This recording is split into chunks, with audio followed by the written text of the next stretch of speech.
house boo kër goo xam ne nii xëy na nguur gi ñoo ko tabax yow nag nga am loo ci fere di ko fay ndànk-ndànk ba mu jeex loolu soo ko defee dina tere lu bari ngir su fekkee ni gis nga ñi nga xam ne yàqu-yàq bi ñoom la lay gën a dal moo ñu gën a baadoola ci réew ma te baadoola yooyu ma del si waat si leneen de ñoo gën a mun a liggéey ci réew ma ëpp doole ba yëpp ay béykat leen ngir coono gi fi nga xam ne fa la gën a bare ci mbiri gereñ gi xew mooy fu ñu oyee NBR North Park Region muy region boo xam ne ñu fa dëkk ñëpp ay béykat lañ at bu nekk ñu ngi liggéey boo xam ne waroon na lay indil alal gu bari pour ñu mun koo njëriñoo waaye su fekkoon ne am nga doy cooperative system bi nga xam ne moom la ñoo wax li koon xëy na béykat yooyu noonu dinañ am alal goo xam ne dina doy si ñoom bi ñu mun a tabax kër yoo xam ne nii dina dëgër boo xam ne nii ngelaw du ko mun a ñëw rek kasaara ngir ñu dee sax ñu bari li nga xam ne moo leen rey mooy ne ngelaw gi dina am naka la ñoo ruuf bi koreget yi jógee fa fekk nit dal ca koom ba xëy na guye nekkoon foofu daanu ca kaw néeg ba nit daanu ci nit deesi ngir néeg yu bari néegi suuf la woon ba pare koreget la woon yàqu ba dafa yomba trop moo tax dooy ne suñu amoon this cooperative system of economy di kon béykat yooyu noonu dinañ mun a am alal goo xam ne nii ngir dinañ mun a am fu ñoo jaayee seen jiyeef yi dinañ mun a am fuñ koo store dinañ mun a am naka lañ koo processé te loolu yëpp alal la leen jural dina jural réew mi alal dina jural béykat yi alal ndóol dinañ ko fa dàq waaye nag ndóol gi nga xam ne moo continuer di am suñu réew te lu ko sabab lu du dara lu dul ñàkk a xalaat ak ñàkk a gis-gisi nguur looloo tax ba tey ñu nekk si problème buñ nekk nii moo tax suñoo sànni karta baax na pour ñu bàyyi xel bu baax a baax kan la ñoo sànnil karta ak naka la ñoo sànnee karta ngir am na sànni karta yi nga xam ne yaa ngi koo sànni te bàyyiwuloo xel ci yi nga xam ne mooy xaw ëllëg ngir yii ne lu bari ñu bari duñ ko bàyyi seen xel ba pare su fekkee ne yaa ngi gis yi yàqu-yàqu yi di am mooy suñu réew mi dem na ba ñu ngi fu nekk ñu foqanti guy ya sànni dëkk boo xam ne nii su amul guy ngir guy yi dafa am lu moo def ci réew waaye njiyeef yëpp ñu ngi ko buddi ku nekk rek nañ leen lifin fii rek ñu buddi guy ya teg dog guy ya teg duy demee noonu soo cegee si dëkk yi nga xam ne ñun lañ nekk some of the western world am na yenn guy yi mënuloo koo dog te amuloo naka la tudd permission from the county or from the state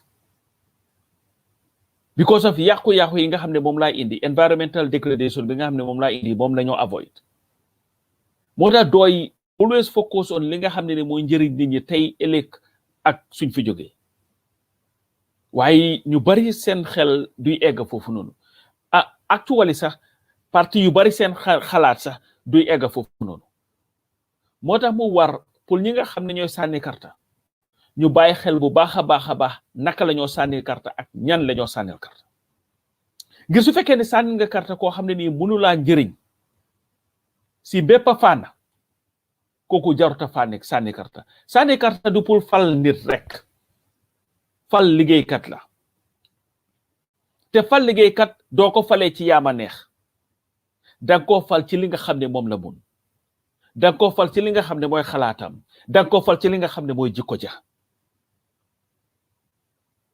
ngi su fekkoon ne yaama neex la rek ñun ñëpp am na ku ñu neex de waaye suñu alal gi am na ñu ko óolu pour dénk am na ñu nga xam ne óoluwuñu leen pour dénk ko suñ buggee ku ñu xelal am na ñi nga xam ne si la ñoo dem ñu xelal ñu am na ñi nga xam ne duñ dem si ñoom ñu xelal ñu ngir soo demoon tey ba nekk si diggante tey ne man de definitely tey man de suma yaram bi neexut nekku ne sàmba bu nekk ci àll bi rek ngay dem rek ne ko mani man de suma biir bi maa métti lan nga foog ne mooy xew doo def loolu de di nga dem si ki nga xam ne yow óola nga ko ne am na xam-xam biir bu métti pour mu mun a wax ak yow naka la ñoo fajee loolu nguur it noonu la liggéeykat ngay faluloo buur du mbiri yaama neex mbiri ku ma mënal la du mbiri yaama neex mbiri ku ma óolu la du mbiri yaama neex mbiri ko jikkoom ji yellook mandute ak yiw kooku la ñoo jox liggéey ba ñu ko defal ñu liggéey bi juróomi at su juróomi at yi passé ñu jël la compte su fekkee ne liggéey bi def nga ko ni ko waree ñu delloo la fa su fa nekkoon nag ñu génne la fa li lee tax ñuy am elections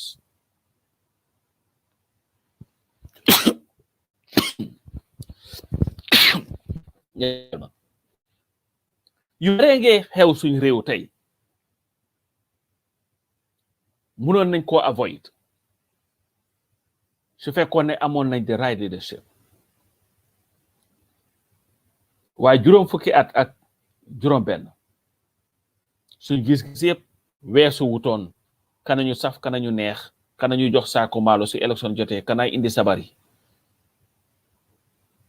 kanaay takk géew yi di ngeen dem sax su ñëwee naa dañ leen seeti ngeen indi ko de ko xaaral ma jox la nag bi nga yóbbuwaale xaaral ma jox la ganaar gi nga yóbbuwaale xaaral ma jox la xar bi nga yóbbuwaale ñu baleen fa seen coono ñoom ñu delluwaat seen teranga comme ni ko doy di waxee rek su ko defee yéen ngeen nekk si àllaxira si kaw suuf ñoom ñu nekk si arjana si kaw suuf te war ba pare li nga xam ne moo xew sax si affaire yi gërëñ googu noonu mooy lack of preparedness ngir jamono juñ toll nii si 21st century bi jamono ñii si àdduna nguur gi waroon naa am système doxaluwaay boo xam ne nii doxalin boo xam ne mun na xam kañ la ngelaw googu di ñëw ak yan yàq la mun a indi yëpp dañ ko lay fere ngir ñun dëkk yu ñi dinañ toog hurricane nanga mu ngi war a ñëw jamono jii nii te su ñëwee si ni nga xam ne ñun loñ lañ ko seetloo dina laal place sangam te dina laal place sangam su ko defee nit ñi préparé nga gis nit ñi dina ay plywood di boot seen kër yi o seen bitik yi su ko defee nga xam ne loolu du am su ko defee boobu sax ñu ne school day duñ ko am du am jamono jii nii ngir bugguñ xale yi dem foofu noonu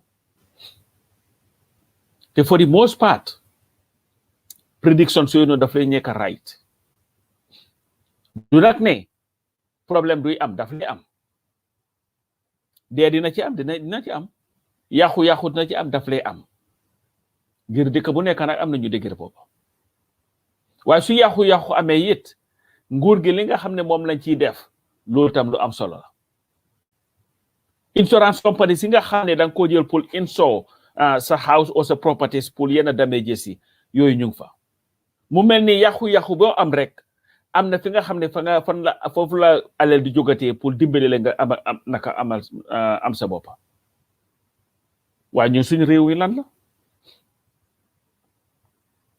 dañoo defati dañoo tàllale suñu loxo yi rek naan li lay war a sóori World Bank dimbali leen ñu IMF dimbali leen ñu UK dimbali leen ñu EU dimbali leen ñu ñun dee problème bi lay am su ko defee ñu mën a dimbali suñ nit ñi alal googu su ñëwatee des si poosé ay benn nit ñi nga xam ne ñoom lañ ko utali woon continuer di liggéey si di dëkk si ndóol ak ñàkk so dama ne woon rek pour dooree loolu pour wane ne dooy ñu ngi am programmes housing scheme yoo xam ne ni can solve the problem the housing problems bu ñu am in the Gambia ba nga xam ne nii dinañ wàññi ñi nga xam ñoo dëkk si néegi ñax tey te loolu gën a garaaw sax ngir ñu ngi wax sa affaire gërëñ bi waaye ñi nga xam ne safara lu moo def ci Gambia ngir néegi ñax yi nga tabax sa néeg jël ñax bi sometimes duy gudda sax yaa ngi dëkk ruuf baa ngi dëkk si mu ngi nekk ñax dëkk naa ci dëkkoon naa si nekk nga taal sondel ngir amuloo courant sondel ba am fu mu jàpp bala safara sa jolli soo lokki wut sa xale yi su nekkee sa néeg ba seetaane dal leen mënuloo am ambulance pour su nit feebaree ñu yóbbu ko si lopitaan ba mënuloo am fire service pour su safara yooyu amee ñu fay ko su ko defee naka la tudda néebo si ñooy génn te néebo si nga bàyyi sa xel de néebo si suñ génnee fan la ñu utee ji ndox dañoo dem sa teen ya sànni baake di duy ndox amuloo pipe boo xam ne mu nga ko roof sax si pompe dem na yaa ngi pompe loolu yëpp amu fa moo tax dooy come with this idea pour am this housing scheme pour help nit ñi jàppalante nit ñi dimbalante ak nit ñi su ko defee ñu mun a at least live dignified lives kenn warta nekk di liggéey bu métti bi nga xam ne yéen moom gën a liggéey béykat yi ba pare nekk si ñàkk loolu feewut anywhere in the world sakaatuma liggéey boo xam ne nii ñu ne suñ koom-koom ci la wéeru mooy farming dafa am démb ku ma yónnee benn vidéo is reenactment of Thomas Sankara and mu ngi explain xam nga moom bu mu ñëwee Burkina Faso some of these problems la confrontoon because moom bu mu ñëwee within 3 years they were able to plant millions of trees si dëkk bi ay guy to enhance the environment mu ñëw ak ay programme jigéen ñi kenn du leen tuuti laat si dëkk bi ba pare mu am li nga xam ne ni enactment bi moom la doon wax mooy ne béykat yi kenn daaxulee na liggéey ñu ngee béy lekk waaye ba tey ñu ngee dem si bitim réew di ñaan luñ lekk waaye xam nga loolu make good sense ngay béy lekk yow te mun ko lool waaye Paul yow li nga lekk dañ war a dem ñaani bitim réew pour ñu meññu lekk yu noonu Gambie tey waroon naa romba sax fu ko nit di naan Japan dem ñi mee ne ñu ay maalo ngir ñun ñu ngi amee suuf soo xam ne nii loo fa ji góob ko soo amee nag a very organized system of governance nga amee a government bi nga xam ne ni understands naka lay rone a country you can harness that talent and turn it into something that is beneficial to the people of the Gambia. So lii moom dama bëgg ñu bàyyi ko xel leen ñun ñëpp ci mbiri gereñ ji bàyyi leen xel and because mënuñoo nekk dëkk boo xam ne tam we run it on GoFundMe bisimilah sàllaaw ñu ne dañoo def GoFundMe dimbale leen ñu nga look at our healthcare system bu yàggut ni am na suñ benn comrade mu ngi am dëj ñu ngi koo jaale it moom it koo xam ne ni my understanding dafa dem Gambia di complain biir bu métti dem ca lopitaan ñu ko wax naan ay liver problème laak ay lungs problème laak ay xawma lan kooku mujjee fa ñàkkee ba kanam mu nekk ay réalité ne in the Gambia one of our biggest problems suñ am mooy nga feebar fa am proper diagnosis te ñun ñu ne réew lañ te ñu ne ñun we've been in existence for over 56 years as an independent country ñu ne the most basic diagnosis is a problem.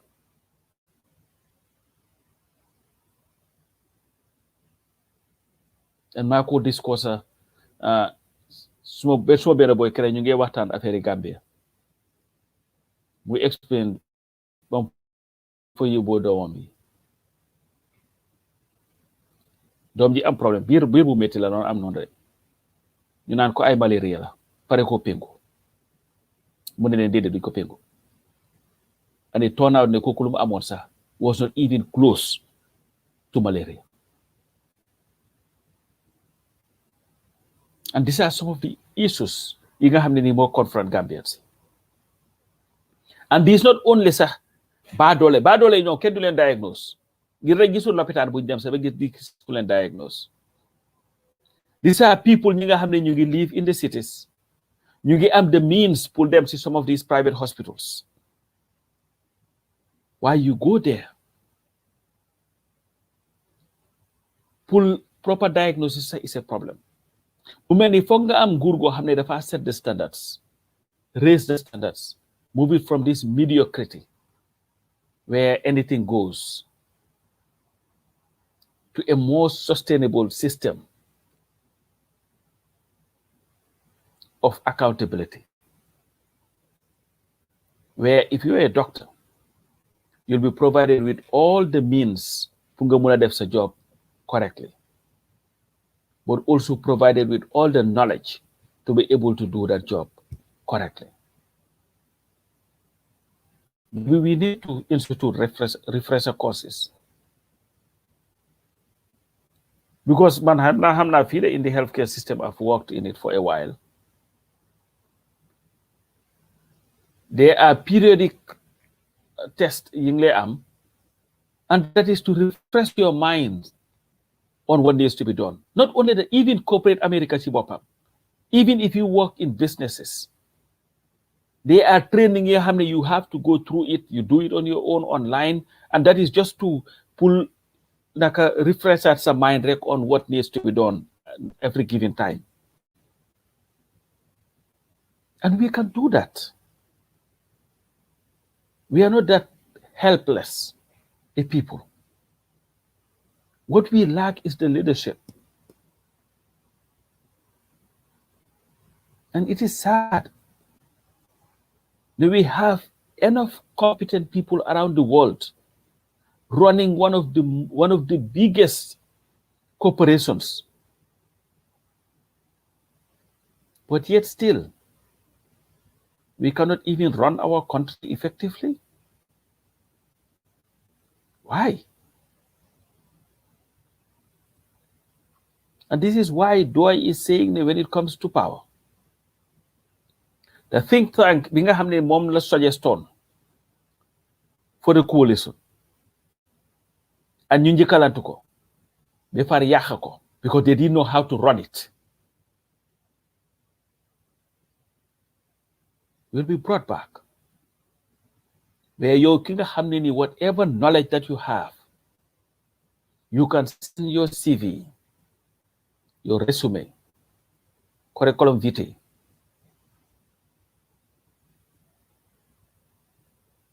su ko defee government bi when they need somebody of your expertise, they can turn to you and you definitely this is what we needed. Somebody who can, a statisticians. What can you do for us? Do for us? This is what we can offer you to give back to your country.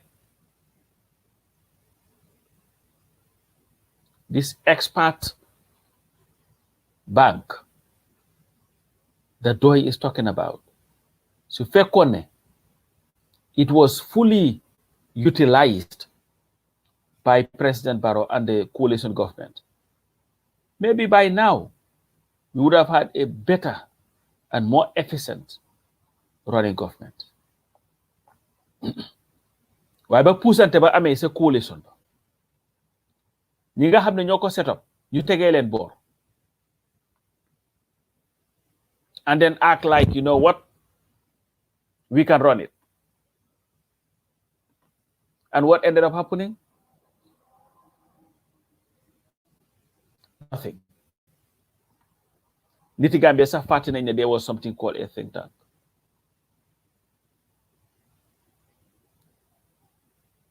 This think tank really was supposed to be very instrumental in the reform agenda of the coalition.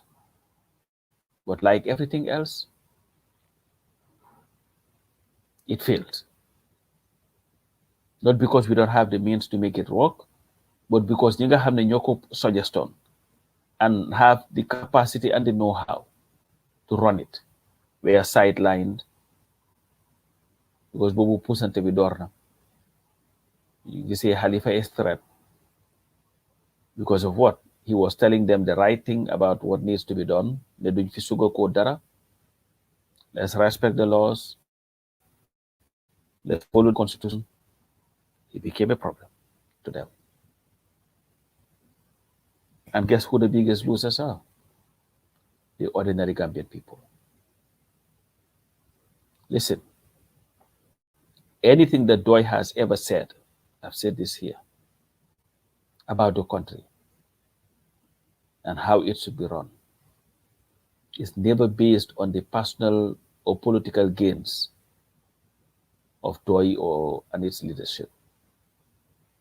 It is always anchored on the firm belief of what is going to be beneficial for the Gambian people. And the sooner we realize that, the better for all of us in that country. There is nothing that Doi has ever said about Gambia and how it is supposed to be run and what needs to be done that is in the immediate interest of the party. Amut. It is always done in what is in the interest of the overall Gambian people. And this is why we take sometimes positions that may seem problematic to those who are only interested in what is politically expedient. Let's look at the attestations that more happen in Banjul. When Fourier brought up the issue, saga buñ saagul Halifa dañ ko fàtte.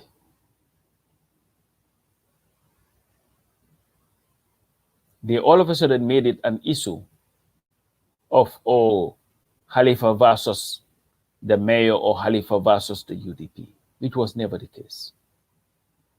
Because Fourier was very much aware and understood very much. The mayor did not arrogate herself the right to give attestations for elections. That power or that designation was made by the IEC and they did it erroneously.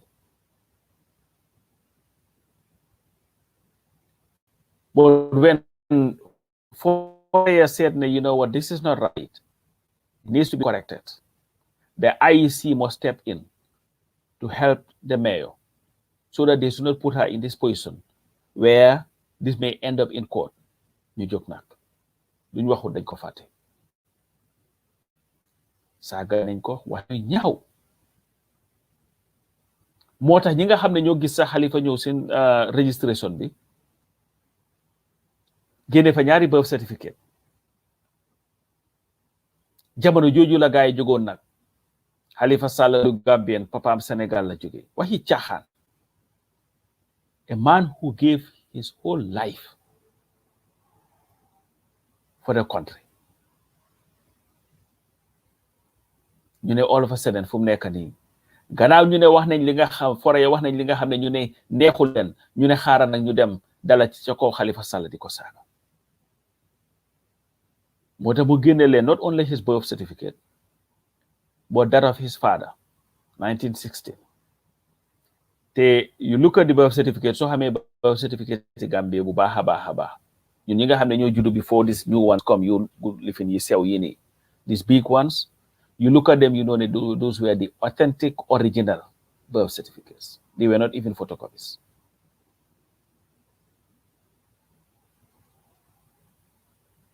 But you see, this is the problem of our country. It's always some joke. The saga, the haste.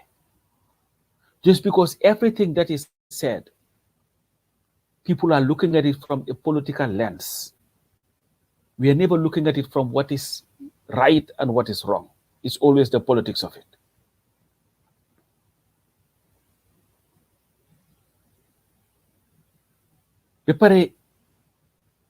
Halifa waxati something that was very fundamental. Ne ñun Gambie rek lañ am. Ne élection si ñëw nii suñ sàgganee ba politique boole ñu ñuy xeex dina ñàkk suñu réew mi ngir booba ñi nga xam ne moom laa njëriñ rek ñu bëgg réew mi rek Sénégal a ngi nii Casamance ak si beneen boor bi and all that mu am ñu jóg waaw sala non moom Sénégal lay support xaw ma lan dafa bëgg Sénégal jël réew mi ma ne billaay gis nga ñàkk xam-xam ak dishonesty baaxut ngir am na ñu bari tey ñuy wax si politique bu suñoo bàyyi xel suñu réew mi nu ñu laan doxee dem leen ngeen laaj ci affaire yi Sénégal bi Confederation the first group of people in the country in the Gambia ñu jóg ne it was not right, it was not constitutionally constituted di wane ne Gambia dafa suufeleen boppam dafa tuutil boppam because the agreement the Senegambia Confederation agreement bi nga xam ne nii every year Sénégal dafa laan dugal $52 million Gambia $26 million. The agreement was that the president of Senegal will continue to be the president of the Senegambia Confederation, and the president of the Gambia will continue to be the vice president of the Senegambia Confederation. And that the president of the Senegambia Confederation, the commander in chief of all confederal forces. Doi was the only institution, the only group of people. Halifa Sallah was the first individual to write a book on that. The Senegambia Confederation, the facts, the myths, the lies, and the doubts. Expose the problems with the Senegambia Confederation. When a Nakala Gambia di tutel bopam ne Gambia is a sovereign republic. Senegal is a sovereign republic. So fekkee ne Senegal moo ñu ëpp sax doesn't mean ne dañu ëpp valeur ba nga xam ne ñu dañu war a continuer di nekk a junior partner in this agreement. The Senegambia Confederation pour ñi nga xam ne ñooy wax te seen xam-xam soriwut mbaa ñu dishonest. The reason why Sam Sarr was banned from attending press conferences. Foray was banned because of Sam Sarr. Press conference of Sir Dawda Jawara, yes, happened under Jawara. Was because a question being la Sam posed to Jawara about the Senegambia Confederation. The Defense Act of the Senegambia Confederation that violated the Gambia 1970 Constitution of the Gambia. Mulak ko Jawara. Jawara ne ko na check ak benen ministry.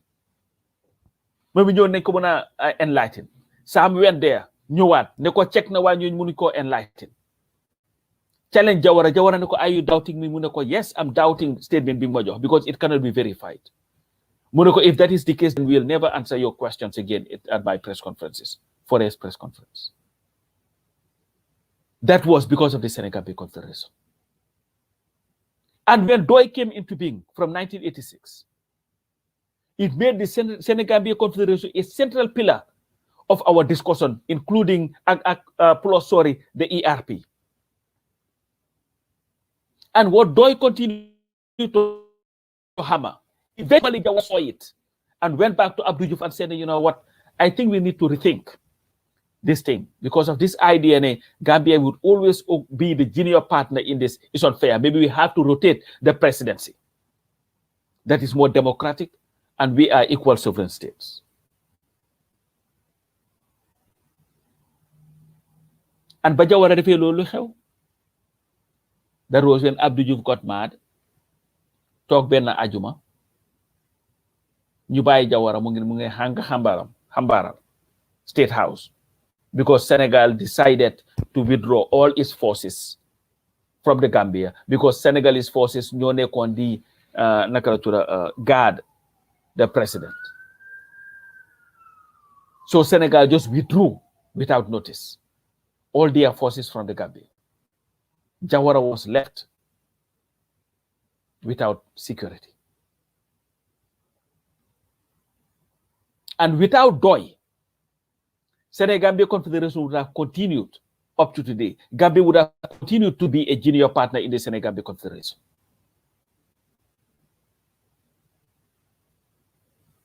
soo toogee tey naan wax na lii de moom de Sénégalais di yow xamuloo li nga wax. There is no politician who has demonstrated more love for the Gambia than Halifa and Toy. Amut. This is why they've committed all their lives. Not politicians su election jotee nga jóg sol sa waramba. Su voo jotee nga voo yi. Léegi-léegi sa nga act like ne dara xewul si dëkk bi. No. I'm talking about politicians yi nga xam ne nii 24/7 they are on the Gambia's case.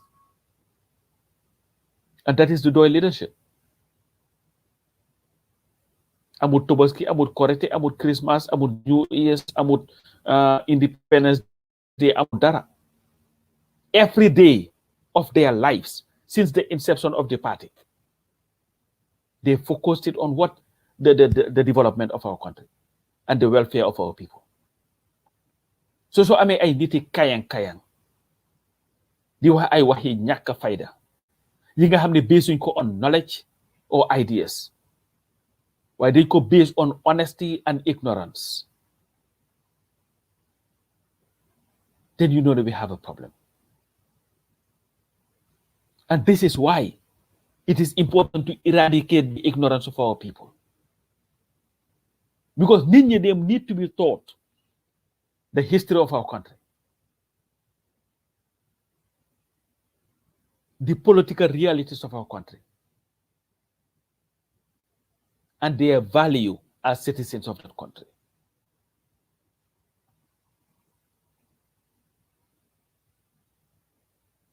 Election a ngi jot si nag lu nekk dinañ ko wax waaye luñ fi wax rek am na tontoom.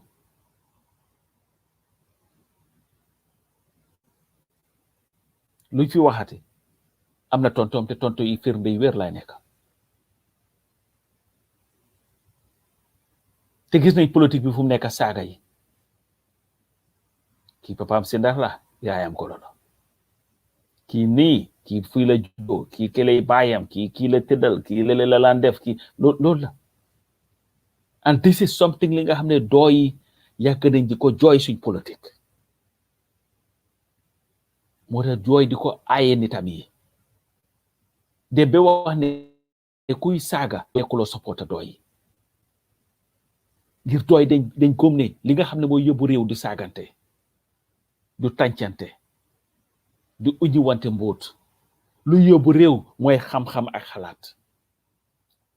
Ngir saaga political leader génnewu la si coono saaga sa opponent génnewuñ nit ñi si coono nit ñi li nga xam ne moo leen a génne coono mooy xalaat jëf ak jikko. kon suñ politique dafa war a nekk politique boo xam ne ci xalaat la si jëf ak si jikko ñëw waxal nit ñi li nga xam ne moo tax ngaa leen mën a génne si coono guñ nekk waaye saaga yi mbiri caaxaan la. waaye lii yëpp ba ko doy waxee lu ñu wax ba Halifa taxawee ne do if you insult you are not our supporter, that we are a party of thinkers. bu mu waxee loolu lu ñu wax naan gis nga ko de ñoom dañoo daaxal nit ñi seen parti bi ne ko saaga ñu daaxala loolu la gay la wadi ba ñoo doon tàccul saagakat yi ba dooy di woon nit ñi ne saaga yi dañ ko war a bàyyi ñu ngee tàccul saagakat yi tey saagakat yooyu noonu ñoo take up the political space.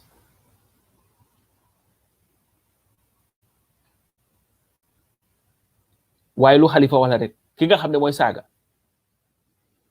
di saaga ba define it comme saaga de moom ci boppam la define ngir jikkoom la define wane rek ne kii amul xam-xam amul gis-gisam soriwut.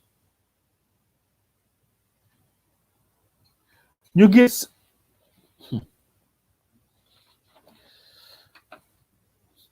suñ dëkk bi is just interesting. ñu ñëwati fu mu nekk ni si affaire registration of voters IEC bi fu mu nekk ni register na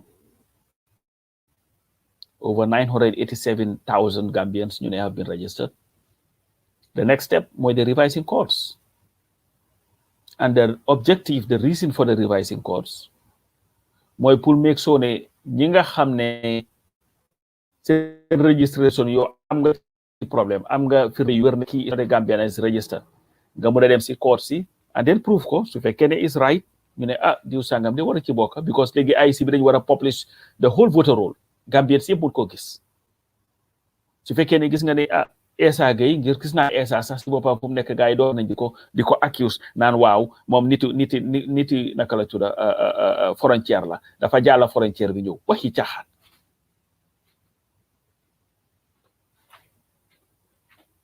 a Gambian bona fide Gambian born in the Gambia parents am born in the Gambia waaye all of a sudden before politique fu mu nekk door nañ ku nekk kii du Gambien kii lii la mbiri caaxaan la rek it's nonsense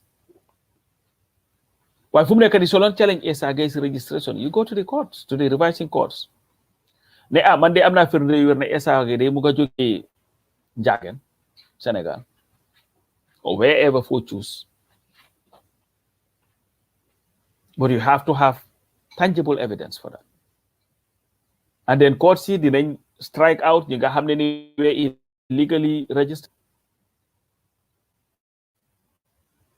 and then guy tabulate or put together the new naka la tudda voter roll and publish it why you see the diaspora vote ba tey it is in the courts the man I am one of the plaintiffs so I may not be able to get into it a lot because you don't want to prejudice the case so you have to be very careful why we saw the Ousmane Silla, Honorable Ousmane Silla, Sidia Jatta ak Madi Cissé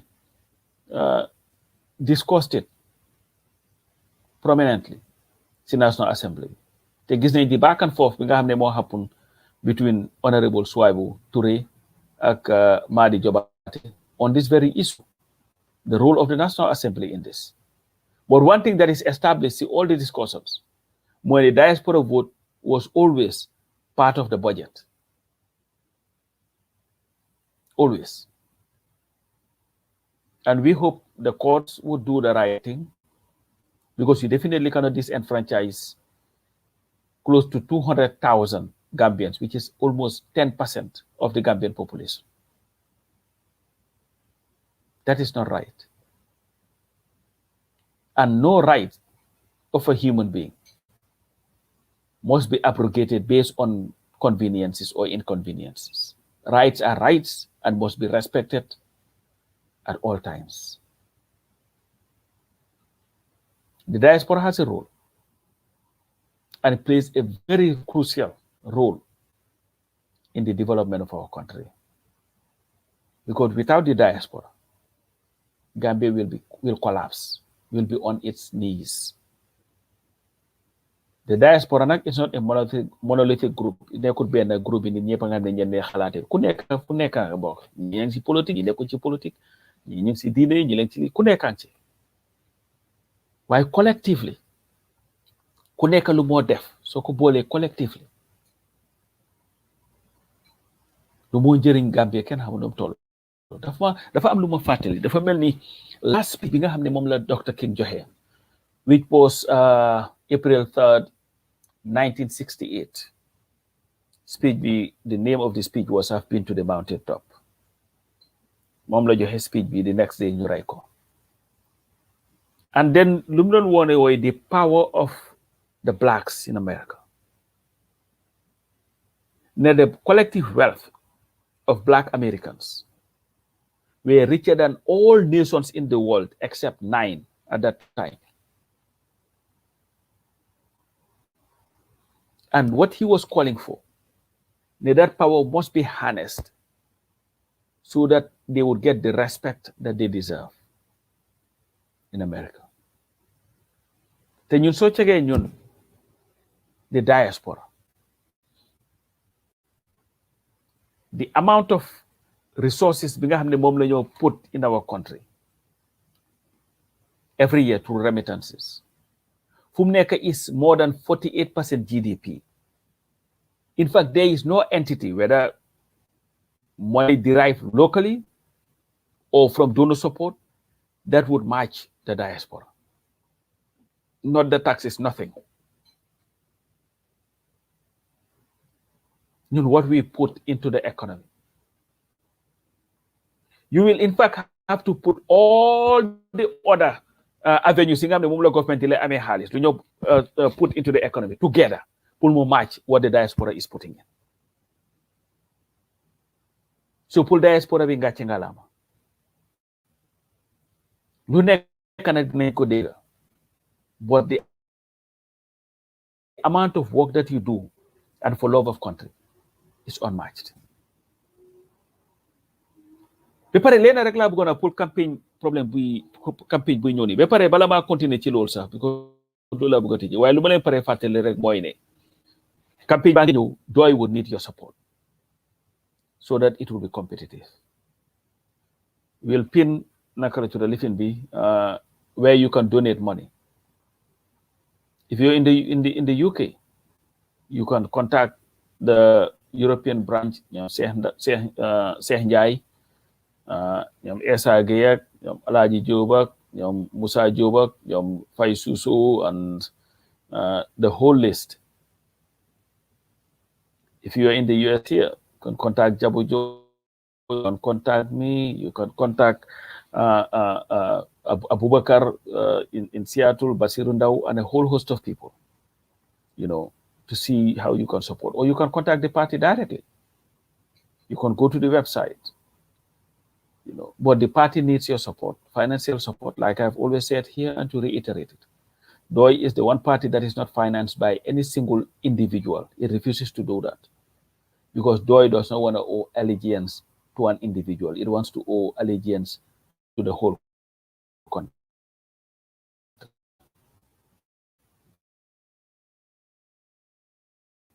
As a result, it would be collective work so that we'll be able to be very, very competitive in these elections. Because Gambia's best chance lies with the People's Democratic Organization for Independence and Socialism.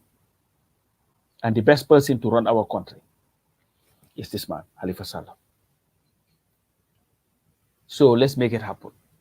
If you support Doi, like Magis Deba Musa Job asked, what are you doing for Doi? What can you do for Doi to make sure that we'll be able to at least give the Gambia a chance? Because for 56 years, all Yemen parties have been tried for 56 years. It has not worked. It will not work. The only formula that has not been tried, mooy the Doi formula. The formula of jub, mandute, xam-xam, bugg réew, doylu. Try that, and you will not regret it. While we go close here, rek mooy pour suma mbokki Gambien si politique ñëwati de du xaste du saagante du def lu ñaaw politique xalaat la yow mi nga xam ne yaa moom sa voters card nga toog xalaat ibe ca xel mi déglu ñi nga xam ne ñoo la bëgg a jiite ne man de kilee ma doy moom lay sànnil suma karta warta ñëw si saaga warta ñëw si xaste warta ñëw si any of those things. Gis nañ xam nga the last time bi ma ñëwee fii wax naa fi ne su political violence amee ñi nga xam ne ñu si gën a sonna mooy the ordinary people ñoo ci gën a sonna. Gis nañ fu mu nekk nii South Africa as we speak President Jacob Zuma mi nga xam ne ni was sentenced to jail for contempt of court ñu ne a commission bu gaay established for listing corruption. He's been accused of that. I'm not accusing him of anything. I have no evidence of such. Why guy dañ ko tëj and then nit ñi jóg ne dañoo protest pour moom protest bi lum jur as we speak the last time I checked the news at least 70 people dee nañ ci yàqu yu bari am na fa te 70 people ñooñu dee wóor ma ne ay baadoola lañ be bu ko dee ñoom ñooy jëlee ci seen niw suul ko seen yaay yi te naka di leen dëcc naxar gi jolli kañ ñoon xeexal so mutul léegi ñu am une négociation ne dinañ ko bàyyi mu dem toog kiram jox ko ay soldats yu ko garde muy dawal moto yi nga xam ne air condition and all that so moo tax it is important pour ñun niti Gambia ñu bàyyi suñ xel pour élection si nga xam ne moom lañ mooy ñëw nii nañ ci dugg si jàmm génn si jàmm benn politicien warulaa mun a jaral pour nga teg sa bakkan si xooliti gerte réew mi ñun ñëpp a ko moom luñ ci mun a def nañ ko def ci li nga xam ne mooy njëriñ suñu réew waaye waruñ ci mun a def dara loo xam ne dafay yàq suñu réew ngir su coono ñëwee nga def ci anything bés buñ la arrêté bés booba si la politicien bi distance boppam from yow ñaata nit lañ fi tëj mbaa yóbbu koot ngir luñ wax saaga beneen politicien ba dóor kenn ngir bëri politique ndax gis ngeen benn political leader bu dem ca koot ba taxaw sa ne mu ko jox solidarité doo ko gis the most that they will do will be read a statement or issue a press release dem di toppatoo seen soxla so my advice to all and sundry ñun nag ñu ti dooy definitely ñun xam nañ ne suñ politique bi never advocated for violence saga or haste or anything. It has always been politics based on issues. Lile tax sax comme kex bu moo explain ba gaay naan waaw Halifa Sallah by force mu ne déet Halifa Sallah by choice, because we believe in the constitution. We believe that we have to seek the mandate of the people. We believe that we are not juddu wuñ pour nekk president. Man, I am nakala destined to be president. No. You go and seek the mandate of the people. So da ko nit ñi joxe moy nonu suñ la ko joxu nak jàmm continuer rek ku nekk doxi soxla. You doy, we don't have that problem. Why I just want to urge all Gambians, because at the end of the day, when we talk about Gambia, it's not about DOI, it's not about UDP, it's not about NP, it's not about GDC or CA or any of these other political parties. It is about us collectively. Therefore, it is important. Now, suñ duggé ci elections, suñ dugg ci jàmm, génn ci jàmm. Jarul xulo, jarul xaste, jarul dara. Even su fekkee ne da nga believe ni election si sa demu nu war a demee, we have a system in place. You go to the courts and challenge the results of those elections. Courts would make the ultimate decision as to what is right and what is wrong. It should never amount to hate. It should never amount to insults. It should never amount to xeex. So with that, ñu ngi leen a gërëm si li ngeen ñu join tey, and next week maa ngi expect pour am fi Souleymane Bokar Ba. We'll arrange that to discuss trip bi nga xam ne moom la demoon Gambia. Am na some other people that I also want to bring here, ñoom Assane Touré ñi nga xam ne ñu ngi nekk foofu on the ground to discuss issues surrounding Gambian elections. While like I said, we want everybody to join this DOI bandwagon from nekk nii for system change, so that eventually we will have a transformative leadership, a transformative system, and a transformative governance that would usher in a Gambia of liberty, dignity, and prosperity. Bulen Fate, we still seeking your help to be able to run a successful campaign and give the party a chance. With that, I thank you also very much.